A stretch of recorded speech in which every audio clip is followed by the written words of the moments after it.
सोचिए, जिस ताजमहल को दुनिया इश्क की सबसे पाक निशानी मानती है, उसी के नीचे अगर ऐसा कुछ छुपा हो जिसे देखने की इजाजत आज तक आम लोगों को नहीं मिली हो। आगरा का ताजमहल यूनेस्को वर्ल्ड हेरिटेज, दुनिया का अजूबा। लेकिन आज सवाल इमारत पर नहीं बल्कि उसके तहखानों पर है। क्यों 22 बंद कमरों को सालों से खोला नहीं गया? आरटीआई में क्या सवाल पूछे गए? एएसआई जवाब देने से क्यों बचती रही?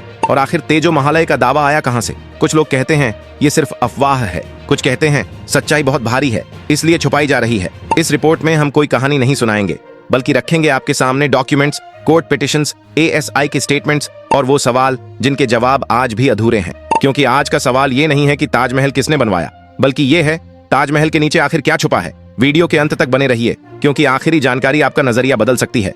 ताजमहल की भव्यता जितनी ऊपर से आंखों को चकाचौंध करती है, उसकी संरचना उतनी ही शांत, सादी और रहस्यमयी रूप में नीचे जाकर सामने आती है। मुख्य गुंबद के बिल्कुल नीचे एक गहराई में बना तहखाना मौजूद है जो जमीन की सतह से लगभग 22 से 30 फीट नीचे स्थित है। यहाँ पहुंचने के लिए पत्थर से बनी संकरी सीढ़ियां उतरनी पड़ती हैं, जिनका रास्ता आम दिनों में लोहे की मजबूत जाली से बंद रहता है। यही वजह है कि यह हिस्सा सामान्य पर्यटकों की पहुंच से हमेशा दूर रहा है और इसे लेकर जिज्ञासा बनी रहती है। तहखाने के भीतर न तो कोई रोशनी की सजावट है, न संगमरमर की नक्काशी और न ही हवा आने जाने के लिए खुले झरोखे। अंदर कदम रखते ही नमी, ठंडक और एक गहरा सन्नाटा महसूस होता है जो ऊपर के शोर शराबे से बिल्कुल अलग संसार रच देता है। दीवारें बेहद साधारण हैं और पूरी बनावट सीधी, सटीक और उद्देश्यपूर्ण दिखाई देती है। ये सादगी ताजमहल की उस परत को उजागर करती है जो आमतौर पर उसकी चमक दमक के पीछे छिपी रह जाती है। इसी तहखाने में ताजमहल की असली कब्रें स्थित हैं, एक मुमताज महल की और दूसरी शाहजहां की। ये कब्रें ऊपर दिखाई देने वाली भव्य सेनोटाफ से बिल्कुल अलग और अत्यंत साधारण हैं। यहाँ एक बारीक लेकिन महत्वपूर्ण अंतर साफ दिखता है। शाहजहां की कब्र मुमताज महल की कब्र से थोड़ी ऊंची बनाई गई है। यह अंतर मुगल शाही परंपरा के अनुरूप है, जिसमें बादशाह की शाही मर्यादा और पद को विशेष महत्व दिया जाता था। मुगल काल में दफन से जुड़ी कुछ विशेष धार्मिक रस्में निभाई जाती थीं। कब्रों पर गुस्ल जैसी परंपराओं का पालन किया जाता था, जिसमें सुगंधित लेप और इत्र का प्रयोग होता था। इन रस्मों का उद्देश्य केवल धार्मिक कर्तव्य नहीं बल्कि शाही सम्मान और श्रद्धा को दर्शाना भी था। तहखाने में खड़े होकर महसूस होता है कि ताजमहल केवल एक स्मारक नहीं बल्कि इंसानी भावनाओं, सत्ता और इतिहास की परतों से बना हुआ एक जीवित दस्तावेज है। मुमताज महल की मृत्यु सन 1631 में दक्कन अभियान के दौरान बुरहानपुर में हुई थी। उस समय शाहजहां स्वयं वहीं मौजूद थे, लेकिन हालात ऐसे थे कि मुमताज को तुरंत आगरा ले जाना संभव नहीं था। इसी कारण उनका अस्थायी दफन बुरहानपुर में किया गया। लगभग 6 महीने बाद पूरे शाही सम्मान के साथ उनका पार्थिव शरीर आगरा लाया गया और यमुना नदी के किनारे एक उपयुक्त स्थान पर अंतिम दफन किया गया। बाद में इसी स्थल पर ताजमहल का निर्माण हुआ। यह पूरी समय रेखा स्पष्ट करती है कि ताजमहल कोई अचानक बना ढांचा नहीं बल्कि एक सुनियोजित और सोच समझकर की गई ऐतिहासिक प्रक्रिया का परिणाम है। उर्स एक इस्लामी परंपरा है जिसमें किसी महत्वपूर्ण व्यक्तित्व की पुण्यतिथि पर उसे स्मरण किया जाता है। शाहजहां की मृत्यु के बाद ताजमहल में उर्स की परंपरा शुरू हुई, जो समय के साथ सीमित धार्मिक आयोजन के रूप में चलती रही। विवाद तब खड़ा हुआ जब संरक्षित स्मारक के भीतर धार्मिक गतिविधियों को लेकर सवाल उठने लगे। आलोचकों का तर्क है कि एक संरक्षित ऐतिहासिक धरोहर में ऐसे आयोजन कैसे और क्यों किए जा रहे हैं, जबकि प्रशासन इसे सदियों से चली आ रही परंपरा बताता है। यहीं से धर्म और कानून के बीच टकराव की स्थिति बनती है, जिसने ताजमहल से जुड़े विवादों को और भी जटिल बना दिया है। शुरुआत में ताजमहल से जुड़े सवाल केवल उसकी वास्तुकला और परंपराओं तक ही सीमित थे, लेकिन जैसे ही यह चर्चा उठी कि क्या यह इमारत मूल रूप से मकबरे के लिए बनाई गई थी, तभी तेजो महालय का दावा सामने आया। यह विचार अचानक उत्पन्न नहीं हुआ था बल्कि वर्षों में धीरे धीरे आकार लिया, कभी बंद कमरों के रहस्य से, कभी जटिल वास्तु संरचना की समीक्षा से, तो कभी ताजमहल की सजावट में छुपे प्रतीकों के अध्ययन से। इसके समर्थक मानते हैं कि ताजमहल पारंपरिक इस्लामी मकबरों से भिन्न है, जबकि आलोचक इसे प्रमाणहीन विवाद का हिस्सा मानते हैं। इस तरह समाज में दृष्टिकोण बंट गया और बहस केवल ऐतिहासिक नहीं रह गई बल्कि भावनात्मक और राजनीतिक रूप भी लेने लगी। तेजो महालय सिद्धांत के सबसे प्रमुख नाम में पीएन ओक शामिल हैं। वे लेखक और वैकल्पिक इतिहास के शोधकर्ता के रूप में प्रसिद्ध थे।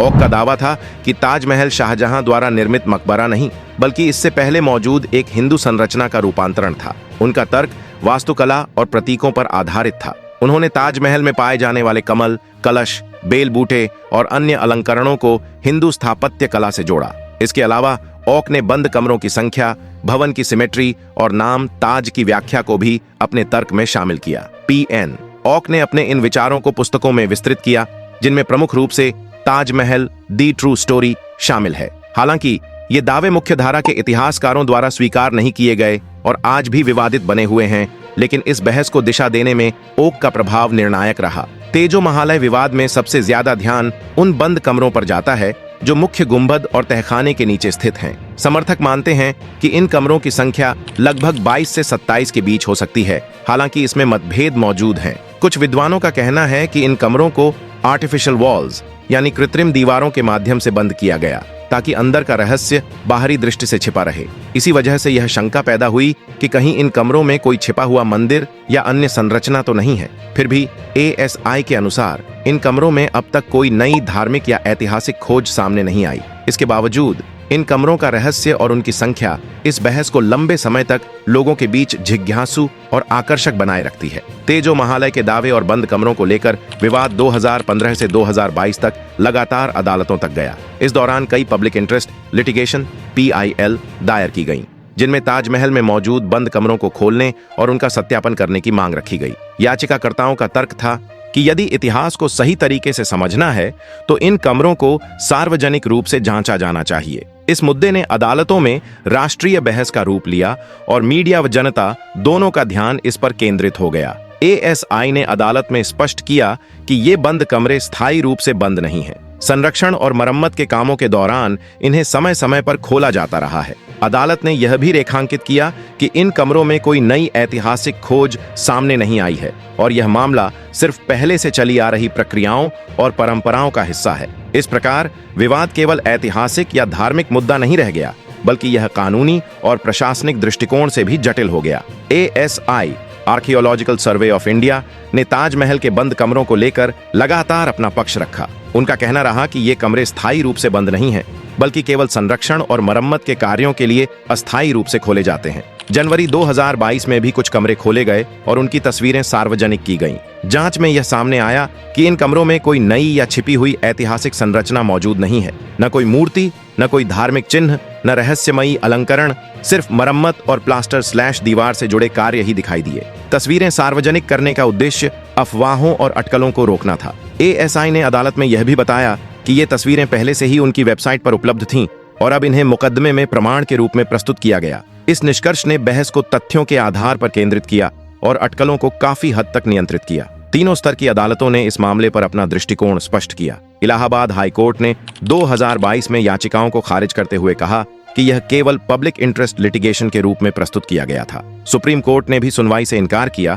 और स्पष्ट किया कि इन कमरों में कोई नई ऐतिहासिक खोज नहीं हुई। कानूनी दृष्टि से संरक्षित स्मारकों में पुराने धार्मिक या सांस्कृतिक परंपराओं को जारी रखने का अधिकार सुरक्षित है, लेकिन नए धार्मिक या ऐतिहासिक दावे अदालत के माध्यम से स्थापित करना संभव नहीं है। Ancient monuments and archaeological sites and remains act 1958 के तहत संरक्षित स्मारकों में धार्मिक गतिविधियां सीमित हैं। पुरानी परंपराएं जैसे कि उर्स जारी रह सकती हैं, लेकिन नए धार्मिक आयोजन या पूजा शुरू करना कानूनी अनुमति के बिना संभव नहीं। इससे यह सुनिश्चित होता है कि स्मारक पर कोई नया धार्मिक दबाव न पड़े। इस कानूनी ढांचे और अदालतों के रुख ने ताजमहल पर चल रही बहस को तथ्य और कानून के नजरिए से संतुलित किया, जिससे अटकलों और अफवाहों को काफी हद तक रोका जा सका। आज ताजमहल केवल एक ऐतिहासिक स्मारक नहीं रह गया है, बल्कि यह एक अत्यंत संवेदनशील स्थल बन गया है।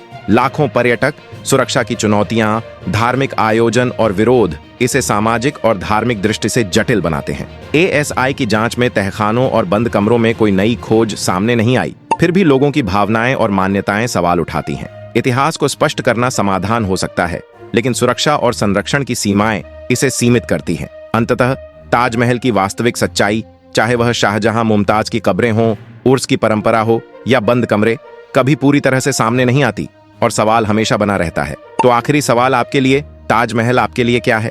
जवाब तय नहीं है। इसे सोचना, समझना और महसूस करना आपके हाथ में है। अगर आपको यह वीडियो पसंद आया और आपने ताजमहल के रहस्यों और तहखानों की सच्चाई के बारे में कुछ नया जाना, तो इसे लाइक करना बिल्कुल मत भूलिए। यह सिर्फ एक लाइक नहीं है, बल्कि यह हमें और ऐसे रिसर्च आधारित जानकारीपूर्ण वीडियो बनाने के लिए प्रेरित करता है। अगर आपके आसपास ऐसे लोग हैं जिन्हें इतिहास, रहस्य और अज्ञात कहानियों में दिलचस्पी है, तो इस वीडियो को उनके साथ जरूर शेयर करें। और हाँ, हमारे चैनल को सब्सक्राइब करें और बेल आइकन दबाएं ताकि आप हर नए वीडियो की सूचना तुरंत पा सकें और इतिहास की इन अनकही कहानियों से जुड़े रहें। याद रखिए, हर शेयर और सब्सक्राइब हमारे काम को बढ़ावा देता है और हमें ऐसे रहस्यों की खोज में और गहराई तक जाने का मौका देता है। तो देर मत कीजिए, लाइक करें, शेयर करें और सब्सक्राइब जरूर करें। धन्यवाद।